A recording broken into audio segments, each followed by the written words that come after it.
Bonjour, c'est MLK. Si vous êtes nouveau, veuillez vous abonner et d'activer la cloche de notification pour ne pas rater aucune de nos vidéos.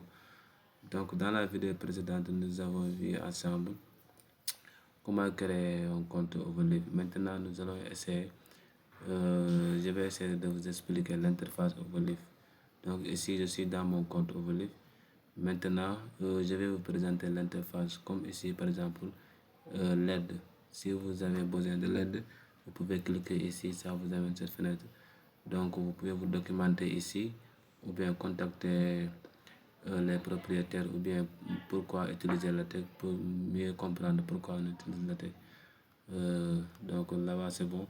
Donc ici, vous pouvez voir différentes parties, mais ce qui est plus important, c'est ici, nouveau projet, c'est-à-dire pour créer votre projet sur Overleaf. Donc on peut essayer d'abord de créer notre premier projet ici, comme on peut cliquer ici, voilà, ça nous amène cette fenêtre. Donc vous allez voir différentes choses. Donc ici, en premier lieu, vous avez vu par exemple projet vide. Donc ici, je vous recommande par exemple si vous avez par exemple des connaissances d'abord sur Overleaf, vous pouvez cliquer ici, ça vous amène un projet vide et vous allez commencer à rédiger vous-même. Mais si ce n'est pas le cas, si vous êtes nouveau sur Overleaf, donc vous pouvez cliquer ici, ajouter un exemple de projet. Donc vous allez cliquer dessus. Donc ça vous demande le nom du projet. Donc comme c'est la première fois, donc nous allons nommer ça par projet 1. Projet 1 et on clique Entrée, créer. Voilà, ici nous avons un exemple de projet par exemple. Voilà, donc on peut changer quelque chose. Donc voici l'éditeur. Donc ici, c'est ici qu'on écrit et voilà, c'est ça qui génère automatiquement cette PDF. Voilà, vous voyez. Donc ici, par exemple, on peut par exemple modifier quelque chose, comme par exemple le titre, et ici l'auteur, comme ça, la date, ou bien voilà, comme ça, comme aujourd'hui on est le 1er septembre 2024, ça génère automatiquement la date. Mais on va voir comment ça s'est créé automatiquement. Donc ici vous voyez ici titre, your project, your paper. Donc on peut modifier ça par exemple. On peut modifier le titre, on met par exemple projet 1. Projet 1. Et ici on peut changer le nom de l'auteur, par exemple on met par exemple Abdoulaye par exemple. Voilà.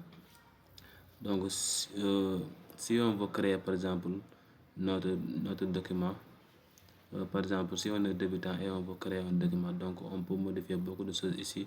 Et si on compile, et si on fait recompiler, donc ça va prendre en compte ce que nous avons modifié. Donc par exemple, comme j'ai modifié le titre et l'auteur, donc si on recompile,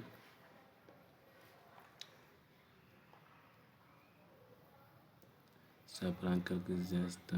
Donc c'est un problème de connexion, mais ça doit être plus rapide que ça. Voilà, vous voyez ici, comme que j'avais changé le titre, vous voyez projet 1, en mettant projet 1, vous voyez, et l'auteur Abdoulaye, vous voyez. Et si vous voulez, vous pouvez le grandir comme ça. Et pour voir mieux le PDF, oui, on peut déplacer n'importe où. Voilà. Donc voici, on a créé par exemple notre projet. Par exemple, donc, pour voir si c'est, parce que ça c'est enregistré automatiquement. Donc pour retourner en arrière, donc on peut aller sur bureau par exemple. Vous voyez que ça c'est enregistré automatiquement. Vous voyez projet 1, le titre du projet, propriétaire, ça veut dire que moi, dernière modification 2 minutes. Vous voyez, donc voici notre projet. Si on veut retourner dedans, on peut cliquer encore ça ici. Si on clique ici, ça nous ramène encore sur le projet. Vous voyez, c'est le même projet encore et on peut continuer à modifier encore. Vous voyez, donc on peut retourner encore. Si on veut aussi, si on veut supprimer par exemple ce projet, on peut venir ici et on supprime ça. On amène ça dans notre colonne. Donc ça nous demande de confirmer ou bien d'annuler, donc on fait confirmer. Vous voyez plus projet 1. Oui. Donc c'est tout pour aujourd'hui.